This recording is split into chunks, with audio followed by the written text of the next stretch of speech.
6월 6일이고 또 6월 첫 주일입니다. 현충일 제66주년을 맞이하는 그런 뜻깊은 날이기도 합니다. 이 6월은 나라 사랑의 달, 호국 보훈의 달로 지킵니다. 우리 이 한 달 동안에도 우리 주님과 함께 주님처럼 나라를 위해서, 민족을 위해서 기도할 수 있는 우리 모두가 되실 수 있기를 주님의 이름으로 간절히 축원드립니다. 오늘 이 본문의 말씀을 가지고 우리가 흘려야 할 눈물이라고 하는 제목으로 설교를 하려고 합니다. 웃음은 우리에게 주신 하나님의 선물이고 축복이라고 많은 사람들이 생각합니다. 그런데 이 눈물은 그것보다도 더 하나님이 주신 은혜와 축복이 큰 줄로 압니다. 우리나라는 유교 전통이 강하기 때문에 우는 것을 절제시킵니다. 특별히 남자들이 눈물을 짓는 것은 사내답지 못한 행동이라고 강조를 합니다. 그래서 남자들이 울면 남자가 창피하게 운다고 나무랍니다. 유교에서는 남자는 태어나서 3번만 울어야 한다고 말을 합니다. 태어나는 순간 한 번 울고, 또 부모님이 돌아가셨을 때 울고, 또 나라의 임금님이 돌아가셨을 때 운다고 하는 겁니다. 그런데 실제로는 남자가 여자보다 더 많이 울어야 한다고 말합니다. 왜냐하면 생리적으로 남자는 여자보다 눈물 분비샘이 크기 때문이라고 하는 겁니다. 자기 감정을 지나치게 억제하면, 눈물을 흘리지 않으면 슬픔과 한이 쌓여서 몸을 해치는 독소가 쌓인다고 합니다.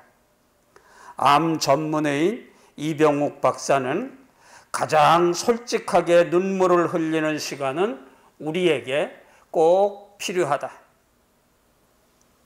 모든 것을 토해내듯이 우십시오 하고 말을 합니다. 그는 울어야 삽니다 하는 책 속에서 가슴 속에 맺힌 분노, 화, 미움, 슬픔의 한을 눈물에 담아서 펑펑 쏟아내며 몸 안에 독소를 뿜어내어야 우리가 건강하게 지낼 수 있다고 강조를 합니다. 우리 몸 안에 있는 독소들은 해소하지 못하면 마음의 병뿐만 아니라 육신의 병, 암이라고 하는 병을 만들게 되는 겁니다. 이런 마음과 육신의 병을 고치는 최고의 방법은 마음의 빗장문을 열고 한바탕 눈물을 펑펑 쏟아내고, 그래서 씻어내야 한다고 말을 합니다. 그래서 웃음보다도 더 효과적인 약이 바로 눈물이라고 합니다. 눈물을 흘리면 면역 글로불린 G 같은 항체가 2배 이상 나타나서 우리 암세포를 억제하기 때문이라고 말합니다. 글로불린 G 항체는 독소를 중화시킬 뿐만 아니라 병원군들이 세포에 안착하는 것을 사전에 차단을 시키고, 또 소화를 원활하게 시켜서 소화력이 활성화되게 만든다고 하는 겁니다. 그리고 목 놓아 울게 되면 우리의 장과 복근이 운동을 시작을 해서 그 기능이 좋아지게 된다고 하는 겁니다. 이외에도 눈물로 인한 혈액순환이 활발해지고 피부 미용에도 탁월한 효과가 있다고 합니다. 그러므로 우리 여성도님들 비싼 돈 주고 화장품 얼굴에 바르는 것보다 좀 답답하고 컬컬할 때 교회 와서 아무도 없을 때 펑펑 소리내서 눈물 좀 흘리고 울어보시기 바랍니다. 그러면 주름도 가시고 피부에 윤기도 생긴다고 그러니까 한번 실천해 보시기를 바랍니다. 그래서 요즘에는 이 웃음 치료가 생기는 반면에 눈물 치료도 성행하고 있는 것입니다. 우리가 가진 감정의 바다에서 웃음을 파도에 비유한다고 하면 이 울음, 눈물은 그거보다도 몇 배 더 큰 해일이라고 말할 수 있는 것입니다. 마음 깊은 곳에 가라앉아 있거나 감춰둔 상처들을 완전히 끌어올린 한 번의 눈물은 우리의 영혼을 정화시킬 뿐만 아니라 감정을 순화시키게 되는 것입니다. 우리들이 힘들고 어려울 때 실컷 울고 나면 마음이 시원해지는 것을 느끼게 되는 것처럼 울고 싶을 때 참지 말고 우는 것은 건강에 매우 좋다고 하는 겁니다. 그러면 어떻게 울어야 할까요? 이왕 울을 것 눈물만 찔끔찔끔 흘리는 울음이 아니라 소리를 내서 오래 세게 길게 크게 우는 것이 몸의 건강에 좋다고 합니다. 횡격막이 떨릴 정도로 좀 울으면 감정을 실어서 울고 나면 바로 효과가 아주 크다고 하는 겁니다. 그러므로 여러분 주변 살피지 말고 체면 따지지 말고 울고 싶을 때 펑펑 좀 우는 때가 있기를 바랍니다. 그래서 철학자 쇼펜하우어는 눈물을 모르는 눈으로 진리를 보지 못하며 아픔을 겪지 아니한 마음으로는 사람을 알지 못한다고 말을 했습니다. 아픔을 겪지 못하고 사람을 이해할 수 없고 눈물이 메마른 가슴으로는 진리를 이해할 수 없기 때문인 것입니다.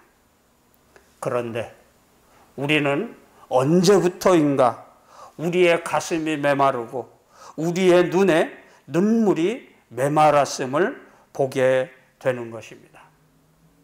여러분, 주님 앞에서 십자가를 바라보면서 눈물을 흘린 기억이 언제쯤 있습니까? 주님 앞에서 나의 더러운 죄를 바라보면서 참회의 눈물을 흘린 적이 언제 있었습니까? 주님이 베풀어 주신 놀라운 은혜와 사랑 앞에서 기쁨으로 찬양하며 눈물을 흘린 적이 언제였습니까? 요즘과 같이 코로나19로 말미암아 긴 기간 동안 답답한 시간을 보낼 때 그럼에도 불구하고 많은 사람들이 확진자가 생기고 죽는 사람이 생겼음에도 불구하고 내가 무엇이라고 나를 이토록 머리털 하나 상하지 아니하도록 지켜주신 주님, 그 은혜를 감사하며 기뻐하면서 감격의 눈물을 흘려보신 적이 있습니까? 예수님께서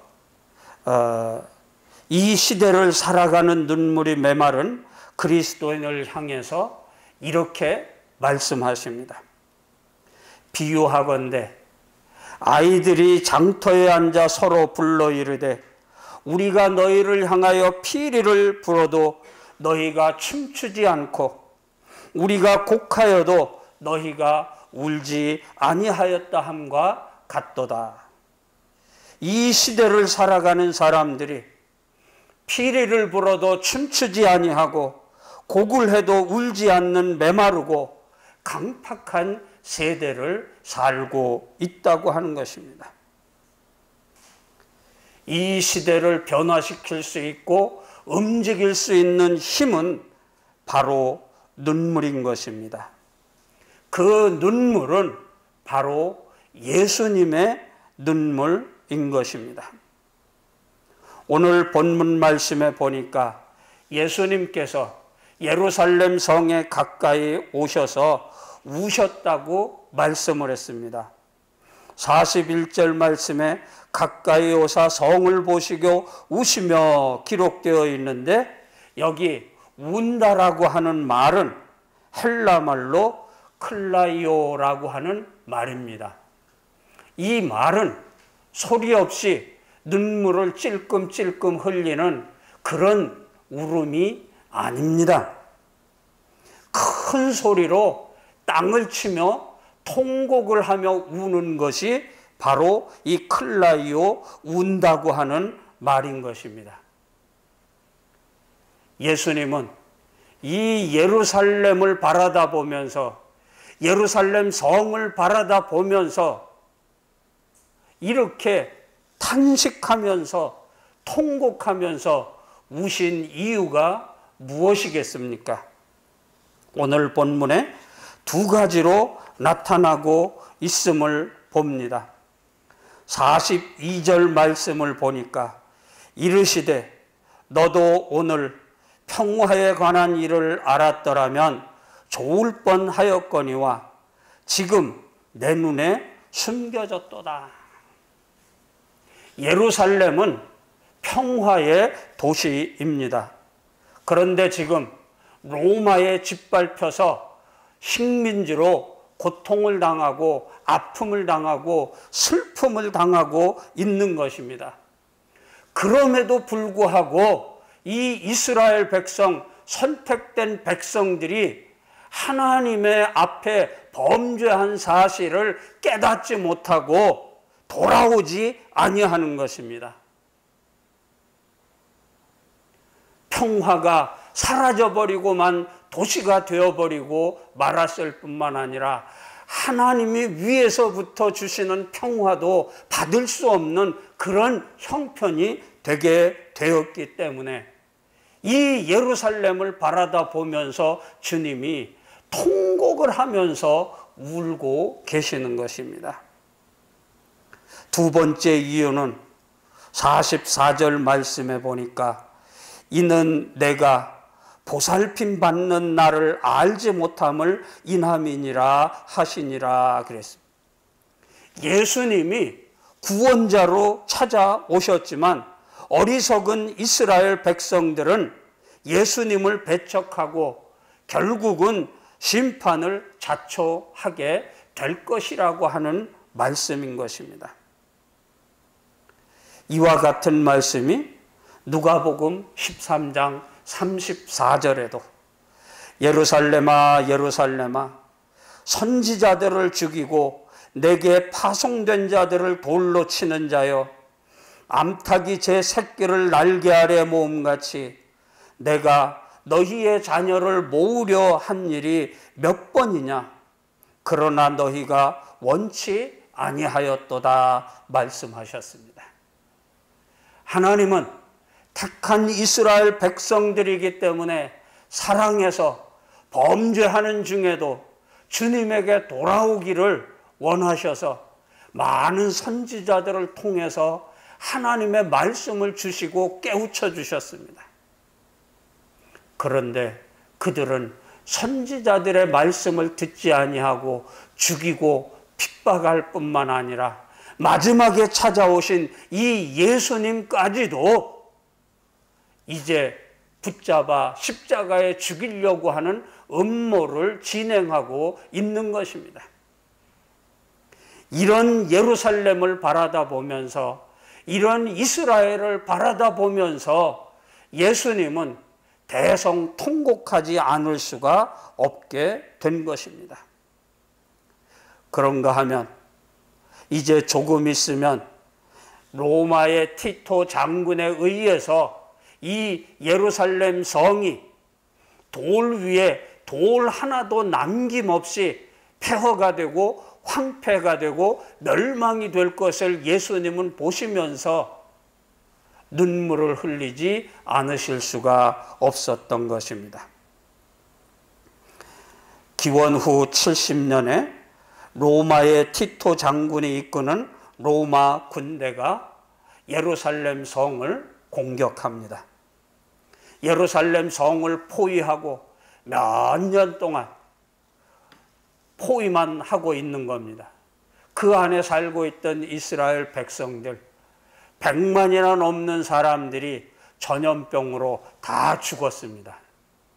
먹을 것이 없어지게 되자 그들은 자기 자식들, 아들, 딸들을 오늘은 이 집 아들, 내일은 저 집 아들을 잡아먹으면서 명맥을 유지했습니다. 결국은 로마군의 공격을 맞음으로 말미암아서 이 예루살렘 성은 돌 위에 돌 하나도 남지 아니하고 완전히 멸망을 당하고 2000년 동안 세상에 유랑민으로 흩어진 이스라엘 사람들로 살 수밖에 없게 되는 이 아픔을 겪게 된 것입니다. 한마디로 말하면 아비규환이고 킬링 필드와 같은 그런 시대의 모습을 이스라엘 사람들은 알지 못하고 보지 못하였기 때문에 돌아오라고 부르시는 주님의 음성을 깨닫지 못하고 그들은 점점 더 깊은 죄악의 나락으로만 빠져드는 것입니다. 마지막으로 오신 예수님도 이제 이 마지막 고난 주간에 십자가에 죽게 될 것을 생각할 때 어찌 울지 않을 수가 있겠습니까? 예수님은 이런 예루살렘을 바라다 보면서 눈물을 흘리시고 대성통곡을 하시는 것입니다. 오늘 우리들은 예수님의 이와 같은 눈물의 마음을 가지고 우리도 예수님과 같이 눈물을 흘릴 수 있는 성도들이 되어야 할 것입니다. 그러면 이 예수님의 눈물의 의미는 무엇이고 우리는 어떤 눈물을 흘려야 할 것인가? 첫째로는 나 자신을 위한 눈물을 흘릴 줄 아는 성도들이 되어야 하는 것입니다. 참 신앙이라고 하는 것은 하나님 앞에서 늘 나 자신을 돌아보면서 회개할 줄 아는 성도가 되는 것입니다. 주님은 나를 위해서 눈물을 흘리시고 십자가를 지셨는데 나는 과연 어떤 삶을 살아가고 있는가 반성하면서 회개하면서 허물과 죄악을 눈물로 씻어낼 수 있고 회개할 수 있는 그런 성도들이 되어야 하는 것입니다.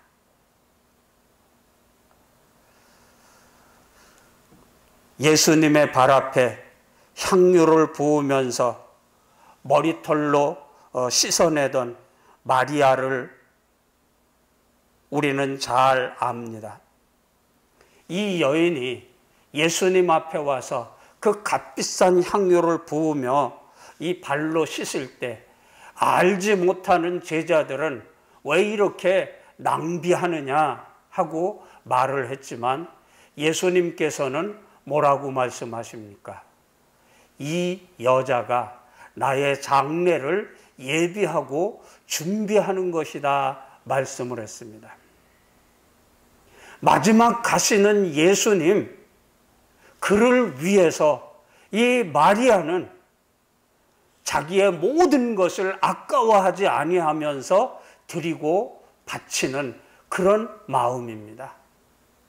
회개하는 마음이요, 눈물로 자기 자신을 살펴보는 그런 시간인 것입니다. 다윗이 어떻게 인정받는, 칭찬받는, 존경받는 왕이 될 수 있었습니까? 그는 우리들도 짓지 않는 살인죄를 지었고 간음죄를 지었습니다. 그럼에도 불구하고 그가 하나님 앞에 쓰임받을 수 있고 높임받을 수 있었던 것은 그 모든 잘못을, 죄악을 눈물을 흘리면서 자기 침상을 젖을 정도로 회개했기 때문인 것입니다. 히스기야 왕이 죽을 병에 걸리게 되었을 때 그는 눈물로 통곡하며 하나님 앞에 기도했다고 그랬습니다. 그때 하나님께서 이사야를 돌려보내면서 이 히스기야 왕이 15년 동안 생명을 더 연장받게 될 것이라고 하는 것을 선포하게 하셨습니다. 그렇습니다. 죄악된 나 자신을 바라보면서 하나님 앞에 눈물을 흘리고 회개하는 사람들을 하나님은 은총을 베풀어 주시고 자비를 베풀어 주시는 것입니다. 그러므로 오늘 우리들은 바로 예수님의 울음을 기억하면서 우리를 위하여 십자가에 죽으신 그 예수님 앞에 눈물을 흘릴 수 있는 성도들이 되어야 할 줄 믿습니다. 두 번째로는 우리 가정을 위해서, 자녀들을 위해서 울어야 될 줄 아는 것입니다. 흔히 가정을 위해서 운다고 하면 우리는 육신의 문제들 때문에 사업의 문제나 진학의 문제나 건강의 문제나 자녀의 문제 등등을 가지고 기도하고 울게 됩니다. 이것도 필요하지만 그러나 그것보다도 정말 우리가 울어야 할 문제는 우리 가정의 영적인 문제요, 신앙적인 문제입니다. 아내와 남편의 신앙의 문제를 가지고 자녀와 형제들의 신앙의 문제, 영적인 문제를 가지고 우리들은 기도하는 성도들이 되어야 하고 울부짖는 성도들이 되어야 하는 것입니다. 가족들의 영혼을 위해서 기도해야 합니다. 믿지만 아직도 신앙이 미성숙한 그런 성도들을 위해서, 식구들을 위해서 기도해야 하는 것입니다. 가족들을 위해 흘리는 눈물은 하나님이 반드시 들으시는 것입니다. 한나를 보시기 바랍니다. 자식이 없어서 눈물로 기도했더니 사무엘을 주셨고 그 사무엘을 제사장에게 맡겼더니 기울어져가는 그 마지막 시대에 나라를 구원하고 하나님 앞에 바로 서는 그런 일꾼으로 세움받게 되었던 것을 보게 되는 것입니다. 그래서 예수님은 나를 위해서 울지 말고 너희 자녀들을 위해서 울라고 말씀을 하신 것입니다. 세 번째로는 이웃의 영혼들을 위해서 눈물을 흘릴 줄 알아야 하는 것입니다. 우리가 매일 대하는 이웃들, 그들을 육신의 눈으로 보면 부러운 것이 많이 있습니다. 미모가 나보다 월등하니까 그걸 부러워할 수도 있고, 나보다 가진 재산이 많고 건강이 많고 권세가 많이 있으니까 부러워할 그런 대상들이기도 한 것입니다. 그러나 그것이 부러워서는 안 되는 겁니다.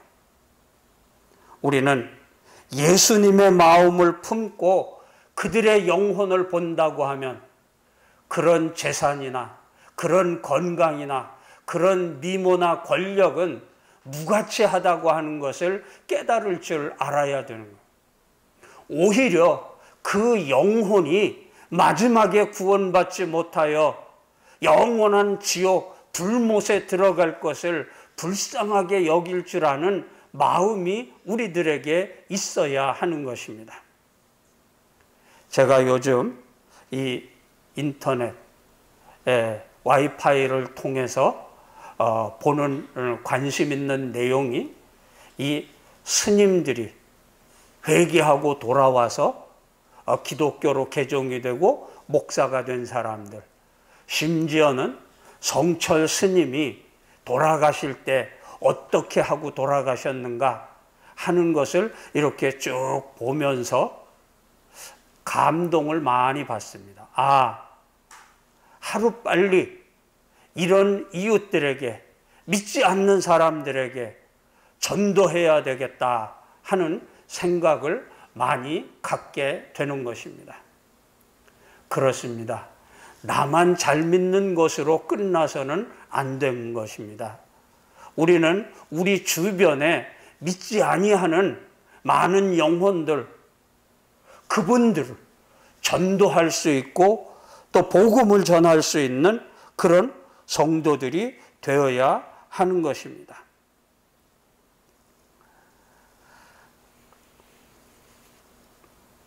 그런가 하면 더 나아가서는 나라와 민족을 위한 눈물도 우리는 흘리고 기도할 줄 알아야 하는 것입니다. 우리 개개인은 나라를 떠나서 민족을 떠나서는 살 수가 없는 그런 운명 공동체이기 때문인 것입니다. 내가 나라 꼴이 왜 이 모양이야 하면서 외국으로 이민을 갈 수도 있습니다. 그러나 타국에 가서 그 다른 나라에 속하여 살고 있다고 하더라도 크게 느끼는 것은 어쩔 수 없는 나는 대한민국 사람이구나 하는 걸 뼈저리게 느낄 수밖에 없는 것입니다. 바로 이것이 타고난 그런 민족 공동체임을 우리들에게 확인시켜 주는 것입니다. 그러므로 우리는 이 나라와 민족을 위해서, 백성들을 위해서 기도하는 성도와 교회가 되어야 함을 다시 한번 깨닫게 되는 것입니다.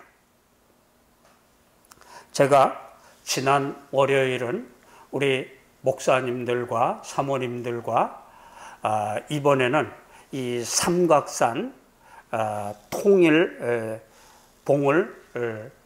등산을 했습니다. 이 통일봉은 삼각산에 있는 이런 산봉우리인데 옛날부터 삼각산 기도원 유명하지 않았습니까? 그래서 올라가는 길 주변을 보니까 여기저기에 그 기도했던 흔적들이 많이 남아있고 바위마다 십자가가 그려져 있는 것들을 보고 기도의 제목들이 적혀 있는 것을 확인할 수가 있었습니다. 우리나라가 지금 세계 10대 강국으로 이렇게 살고 있습니다. 그런데 6, 70년 전만 생각하더라도 우리나라는 세계에 가난하기 이를 데가 없어서 다른 나라의 도움과 원조를 받지 않으면 안 되는 그런 불쌍한 나라였었습니다. 일제 36년의 식민지로 수탈당하고 해방이 되자마자 곧바로 6.25 전쟁으로 말미암아 잿더미가 되고 쓰레기 더미가 되어서 지금 필리핀과 같은 나라에게서 그 당시 원조를 받고 도움을 받는 그런 나라였었습니다. 그런데 그런 우리나라가 지금은 세계 10대 강국에 들어있을 뿐만 아니라 지금 세계적으로 한국에 바람이 불고 있습니다. 그래서 어떤 사람들은 앞으로 대한민국이 30년 후가 되면, 이제 2040년, 2050년 때가 되면 미국과 어깨를 나란히 하는 제2의 세계 강국이 될 것이라고 말하는 사람들이 많이 있는 것입니다. 일본과 중국을 제칠 뿐만 아니라 미국과 어깨를 같이 하면서 세계를 이끌어가는 지도자 국가가 될 것이라고 말합니다. 지금 그 길로 가는 과정이라고 말합니다. 여러분, 세계 반도체 시장을 보시기 바랍니다. 한국이 최고입니다. 가전제품 세계 어느 나라에 가든지 삼성, LG가 판을 치고 있습니다. 그런가 하면 요즘 K-팝, 세계 모든 사람들을 열광시키고 있습니다. 우리 한국 음식이 여기저기에서 팔리고 있고 이걸 배우려고 오는 사람들이 많이 있습니다. 요즘에는 또 우리 한복까지도, 김치까지도 세계 모든 사람들이 좋아하는 이런 옷이 됐고 음식이 되고 있는 것을 볼 수가 있는 겁니다. 남북 통일이 되기만 하면 이제 이것이 더 빨라질 거라고 말들을 하는데, 어쨌든 지금 세계 많은 사람들이 우리 대한민국을 주목하고 바라다보고 있는 것입니다. 앞으로 우리나라는 더 크게 쓰임받을 수 있게 될 줄 믿습니다. 그런데 이 일이 이루어지기 위해서는 어떻게 해야 됩니까? 우리가 그 잿더미 속에서, 쓰레기 더미 속에서 나라와 민족을 위해서 기도했던 그 기도가 되살아나야 되고, 그 믿음이 회복이 되어야지 되고, 그 열심이 되살아나야 되는 줄 아는 것입니다. 그래서 평화적인 남북 통일이 빨리 이루어지고 40년, 50년대에 가서는 정말로 아시아와 세계에 복음을 전하는 이런 나라가 되어지기를 소망하고 원하는 것입니다. 제가 어렸을 때에는 이 교회마다 새벽 4시, 5시가 되면 종을 쳤습니다. 그래서 새벽을 깨웠습니다. 저도 어렸을 때서부터 이 종소리를 듣고 교회에 올라가서 어리지만 새벽 기도에 참여했습니다.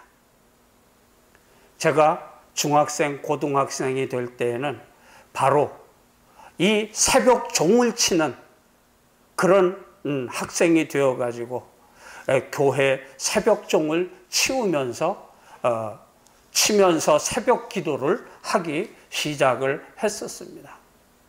그때는 많은 사람들이 이렇게 새벽을 깨우면서 기도에 참여를 하고 나라 사랑하는 마음들을 가졌던 것을 볼 수가 있습니다. 그런데 지금은 교회마다 새벽 기도회가 텅텅 비었습니다. 또 코로나19로 말미암아 예배 시간도 텅텅 비고 있는 것을 볼 수가 있습니다. 주님이 보시기에는 대성통곡하지 않을까 생각하는 겁니다. 이런 시대를 맞이해서 우리도 예수님의 눈물을 배우고 예수님의 마음을 가지고 울며 기도해서 이 나라, 이 민족이, 우리 성도들이 다시 한번 주님 앞에 쓰임받을 수 있는 성도와 교회와 나라가 되기를 원합니다. 로마서 9장 3절 말씀에 보면 바울은 나의 형제 곧 골육의 친척을 위하여 내 자신이 저주를 받아 그리스도에게서 끊어질지라도 원하는 바라고, 자기 유대 민족 이스라엘 백성들을 위해서 기도했던 것을 볼 수가 있습니다. 출애굽기 32장 32절 말씀을 보면 모세가 이제 그들의 죄를 사하시옵소서, 그렇지 아니하시오면 원하건대 주께서 기록하신 책에서 내 이름을 지워버려 주시옵소서. 주님의 생명록에서 내 이름이 지워진다고 할지라도 이 민족, 이 나라가 범한 죄를 용서해 주시고 사해 주시옵소서 하고 기도하는 모세의 모습을 볼 수가 있는 것입니다. 예레미야 선지자는 이 나라 이 민족을 용서받기 위해서는, 구원받기 위해서는 예루살렘에 한 사람의 의인이라도 있으면 내가 용서하겠다고, 사해 주시겠다고 말했을 때 눈물을 흘리면서 예루살렘 구석구석을 찾아다니면서 그 의인 한 사람을 구하고 찾았던 것을 보게 되는 것입니다. 오늘 우리가 바로 이런 주님의 음성을 듣고 주님의 말씀을 듣고 주님의 마음을 가지고 눈물을 흘리며 기도하는 우리 성도와 교회가 되어야 될 줄 믿습니다. 지금 우리가 당하고 있는 이 아픔, 이 어려움을 위해서, 또 앞으로 쓰시기를 원하는 하나님의 나라를 이룩하기 위하여 우리는 눈물의 씨앗을 뿌릴 줄 알고 심을 줄 아는 우리 모두가 되어야 할 줄 믿습니다. 시편 126편 5절 6절에 눈물을 흘리며 씨를 뿌리는 자는 기쁨으로 거두리로다. 울며 씨를 뿌리러 나가는 자는 정녕 기쁨으로 그 단을 가지고 돌아오리라 말씀을 했습니다. 눈물을 잃어버린 이 시대 속에서 멸망해가는, 죄악 속으로 더 깊어져가는 우리 이웃과 나라를 바라보면서 눈물로 기도할 수 있는 성도와 가정과 교회와 나라와 민족이 되기를 주님의 이름으로 간절히 축원드립니다. 기도하시겠습니다. 우리를 구원하시기 위하여 외아들 독생자 예수 그리스도까지 아끼지 아니하시고 이 땅에 보내주신 아버지 하나님, 그 크신 사랑으로 우리가 하나님의 나라를 이 땅에 이룩하는데 쓰임받는 성도, 쓰임받는 교회가 되게 해 주시옵소서. 나라 사랑의 달, 호국 보훈의 달을 맞이하여 내가 어떻게 서야 하는지, 어떻게 살아가야 하는지 깨닫게 하시고 인도해 주시옵소서. 주님의 선하신 뜻대로 쓰임받는 성도와 교회가 되게 하여 주시옵소서. 예수님 거룩하신 이름으로 기도드리옵나이다. 아멘.